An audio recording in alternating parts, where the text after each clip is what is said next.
आज हम कथन निष्कर्ष के दूसरे भाग के बारे में बात करेंगे। इसमें मैंने एक कथन लिया है, उस कथन के हम किस टाइप को किस में परिवर्तित कर सकते हैं, मतलब उसके क्या क्या निष्कर्ष निकल सकते हैं, वो हम आज डिस्कस करने वाले हैं। मैं अमित स्वागत करता हूं आप सभी का आपके अपने YouTube चैनल मैथ्स अवेयर पे। चलिए स्टार्ट करते हैं अपना ये वीडियो। तो इसमें मैंने इसको एक टेबल में समझाया हुआ है। यहाँ हमारे पास ये दिया हुआ है ए को हमने कहा है पूर्ण समाहित सकारात्मक, मतलब जैसे सभी पुस्तकें पेन है, सभी कलम दावत है, सभी बुक पेन है, सभी पार्क पेड़ हैं, ऐसे करके जिसमें सभी पूरा का पूरा इंक्लूडेड होता है, तो उसके दो निष्कर्ष निकल सकते हैं। अभी हम आगे देखेंगे।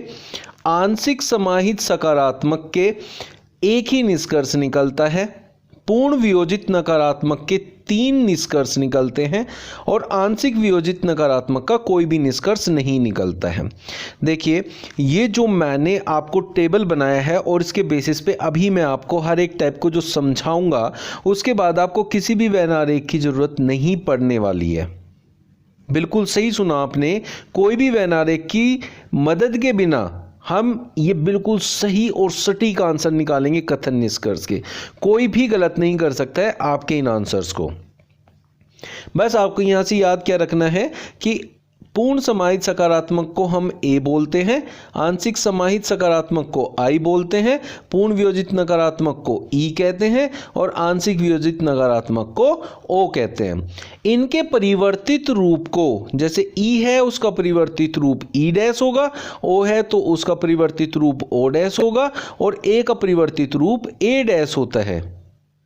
अब देखते हैं इनको हम कैसे निकाल सकते हैं। तो सबसे पहले हम लेते हैं पूर्ण समाहित सकारात्मक। पूर्ण समाहित सकारात्मक के सिर्फ 2 ही निष्कर्ष आप निकाल पाएंगे, वो भी एक आई और आई डैश। आई आप यहां देखें तो आंशिक समाहित सकारात्मक होता है और आई डैश उसका परिवर्तित रूप होता है। तो जैसे हमने ए लिया पूर्ण समाहित सकारात्मक, ये आपका कथन है, कथन, और इसके 2 निष्कर्ष निकालें, एक ये निष्कर्ष एक ये निष्कर्ष। तो आपको समझना क्या है कि अगर आपको पूर्ण समाहित सकारात्मक के रूप में कथन देगा, जी हां कथन, मतलब जो अपना व्यक्तित्व जो बात कहने वाला है उसको लेगा और वो पूर्ण समाहित होगी, पूरी की पूरी उसमें इंक्लूडेड होगी, तो उसके सिर्फ 2 ही निष्कर्ष आप निकाल पाएंगे। जैसे ये देखिए सभी पुस्तकें पेन हैं, तो इसके 2 आंसर होंगे कि कुछ पुस्तकें पेन हैं और इसका परिवर्तित रूप कि कुछ पेन पुस्तकें हैं। ये 2 निष्कर्ष इसके आ जाएंगे। अगर हम कहें सभी पुस्तकें पेन हैं और सभी पेन पुस्तकें हैं, ऐसा कभी नहीं होता है, क्योंकि पेन जो है वो पुस्तकों के अंदर है, तो पुस्तकें पेन के अंदर नहीं हो सकती। मतलब अंदर का मतलब वो उसमें कवर्ड है इस कथन के अनुसार। तो हम ये कह सकते हैं कि सभी पुस्तकें पेन हैं, तो कुछ पुस्तकें तो पेन होंगी ही होंगी, और अगर पेन को पुस्तकों में बदलेंगे तो कुछ ही पुस्तकें पेन हो सकती हैं, सभी पेन जो है वो पुस्तक नहीं हो सकते। कुछ पुस्तकें पेन हैं, कुछ पेन पुस्तकें हैं, बस ये 2 ही निष्कर्ष हो सकते हैं। तो अब हमें कभी भी वैन आरेख की जरूरत ही नहीं है, क्योंकि हमें पता है कि अगर पूर्ण समाहित सकारात्मक है तो उसके 2 आंसर आएंगे, एक आई और एक आई डैश। आई मतलब आपका जो आंशिक समाहित सकारात्मक होता है वो होगा और उसका परिवर्तित रूप होगा। दूसरा टाइप, जब आपको कुछ करके, कुछ, अधिकांश, ज़्यादातर, ऐसे करके कोई भी सेंटेंस देगा, कथन देगा, उसको कहते हैं आंशिक समाहित सकारात्मक। आंशिक समाहित सकारात्मक के सिर्फ एक ही निष्कर्ष निकल सकता है। अगर कथन के रूप में आपका आंशिक समाहित सकारात्मक वाला कथन दिया है तो उसका एक ही आंसर होता है, वो होता है उसका परिवर्तित रूप। कुछ मोर कोयल है तो कुछ कोयल मोर है, सिर्फ और सिर्फ यही आंसर हो सकता है।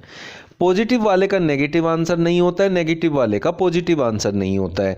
तो इसलिए इसमें सिर्फ एक यही ऑप्शन बचता है और इसका आपका जो निष्कर्ष निकल सकता है। तो आपको ध्यान रखना है कि आंशिक समाहित सकारात्मक का सिर्फ एक ही आंसर होता है और वो होता है इसका परिवर्तित रूप। सबसे ज़्यादा जो निष्कर्ष निकलते हैं वो निष्कर्ष निकलते हैं ई टाइप के, मतलब पूर्ण वियोजित नकारात्मक वाले जो कथन होते हैं उनके सबसे ज़्यादा निष्कर्ष होते हैं। 3 निष्कर्ष इसके ही निकलते हैं। और पूर्ण वियोजित नकारात्मक कौन से होते हैं? जैसे कोई किताब पेन नहीं है, मतलब इसमें पूरी बात को इंक्लूड करेगा लेकिन नेगेटिव फॉर्म में करेगा, जैसे नहीं है, तो इसके आंसर सब नहीं में ही आएंगे, पॉजिटिव आंसर कोई भी नहीं आएगा। अभी मैंने बताया पॉजिटिव का नेगेटिव आंसर नहीं आएगा, नेगेटिव का पॉजिटिव आंसर नहीं आएगा। अब हमारे पास जो ई होता है पूर्ण वियोजित नकारात्मक, पूरा का पूरा नकारात्मक, उसका 3 आंसर होंगे, ई डैश, ओ और ओ डैश। ई का ई डैश क्या होता है? मतलब जैसे कोई किताब पेन नहीं है तो कोई पेन किताब नहीं है, पूरा इसमें इंक्लूडेड हो जाएगा, इसको ई डैश बोलेंगे। फिर कुछ करके आएगा और वो भी किताब और पेन में रिलेशन बनाएगा, तो कुछ किताब पेन नहीं है। फिर कुछ करके ही आएगा लेकिन पेन और किताब का रिलेशन बताएगा, तो कुछ पेन किताब नहीं है, ऐसे आएगा। तो किताब और पेन का रिलेशन नहीं के साथ आएगा, फिर पेन और किताब का रिलेशन नहीं के साथ आएगा। इसमें बहुत फ़र्क होता है। दिखने में ऐसा लगता है कि यार किताब पेन नहीं है, पेन किताब नहीं है, लेकिन यहाँ किताब कुछ किताब पेन नहीं है और कुछ पेन किताब नहीं है, तो यहाँ किताब का पेन से रिलेशन होता है, यहाँ पेन का किताब से रिलेशन होता है। तो इसलिए ये दोनों अलग अलग बातें होती हैं और इनको इसका परिवर्तित रूप कहते हैं। जैसे ये ओ है तो ये ओ डैश होगा, जिसको हम उसका परिवर्तित रूप कहते हैं। लास्ट वाला होता है आंशिक वियोजित नकारात्मक, मतलब कुछ में आएगा और नेगेटिव होगा, उसको आंशिक वियोजित नकारात्मक बोला जाता है।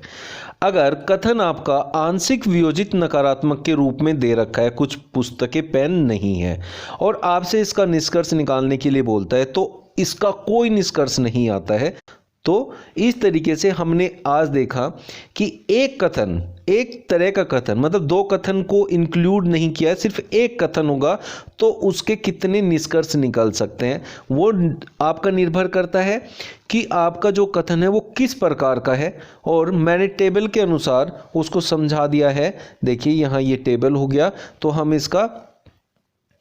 इसको निकाल लेते हैं। लास्ट हम इसका कर लेते हैं कि एक बार इसको रिवाइज करेंगे तो इसमें सारी चीज़ें निकल कर आएंगी, तो हमें पता चलेगा किस में क्या होता है। तो हम देखें, जब हमारे पास पूर्ण समाहित सकारात्मक कथन होता है तो उसके 2 निष्कर्ष निकलते हैं, एक आई और एक आई डैश। आई होगा तो आई डैश निकलेगा, और ई के सबसे ज़्यादा निष्कर्ष निकलते हैं ई डैश, ओ और ओ डैश। याद रखना है कि ई का ई डैश तो बन जाता है लेकिन ए का ए डैश नहीं बनता है, ये नहीं बनेगा, जबकि ई का ई डैश बन जाएगा। पूर्ण वियोजित नकारात्मक का ई डैश परिवर्तित रूप बन जाता है, पूर्ण समाहित सकारात्मक का परिवर्तित रूप नहीं बनता है, ये भी याद रखने की बात होती है। आंशिक वियोजित नकारात्मक का कोई निष्कर्ष नहीं निकलता, ये एक ऐसा कथन होता है जिसका कोई भी निष्कर्ष नहीं होता है, जबकि बाकी सब में निष्कर्ष निकलता है। इसमें कोई निष्कर्ष नहीं निकलता, 0, इसमें 1 निष्कर्ष निकलता है, इसमें 2 निष्कर्ष निकलते हैं, इसमें 3 निष्कर्ष निकलते हैं। तो क्रम से भी याद रख सकते हैं, 0, 1, 2, 3। तो हम इस क्रम को भी अपना सकते हैं।